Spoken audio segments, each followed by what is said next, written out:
Hello everyone, మనం ఎగ్స్తో ఎన్ని కొత్త వెరైటీస్ చేసినా ఎగ్ పులుసు టేస్ట్ని మాత్రం ఏ రెసిపీ బీట్ చేయలేదు. ముందుగా ఈ ప్రాసెస్ కోసం 3 టేబుల్ స్పూన్ల ఆయిల్, 1 టేబుల్ స్పూన్ జీలకర్ర, సన్నగా కట్ చేసుకున్న ఉల్లిపాయ, పచ్చిమిర్చి, కరివేపాకు వేసుకొని 5 మినిట్స్ ఫ్రై చేసుకోవాలి.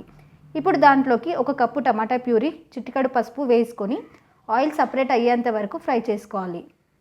దాంట్లోకి 1 టేబుల్ స్పూన్ అల్లం వెల్లుల్లి పేస్ట్, 2 టేబుల్ స్పూన్ల కారం, 1 టేబుల్ స్పూన్ ఉప్పు, వాటిని కూడా మిక్స్ చేసుకొని 1 గ్లాస్ వాటర్ పోసుకొని గ్రేవీ మరిగేటప్పుడు 1 గ్లాస్ చింతపండు రసం వేసుకొని మనం ముందుగానే ఉడికించి పెట్టుకున్న గుడ్లను అందులోకి వేసుకోవాలి. ఇప్పుడు లాస్ట్లో అందులోకి 1 టేబుల్ స్పూన్ గరం మసాలా, మిరియాల పొడి, 2 టేబుల్ స్పూన్ల కోకోనట్ పౌడర్, 3 టేబుల్ స్పూన్ల వేయించుకున్న నువ్వుల పొడి, ఇది మాత్రం మన రెసిపీకి మెయిన్ ఇంగ్రీడియంట్. అలాగే కొద్దిగా కొత్తిమీర, బెల్లం వేసుకొని 10 మినిట్స్ మీడియం ఫ్లేమ్లో ఉడికించుకొని స్టవ్ ఆఫ్ చేసుకోవాలి. పేజ్ని ఫాలో అవ్వడం మాత్రం మర్చిపోకండి.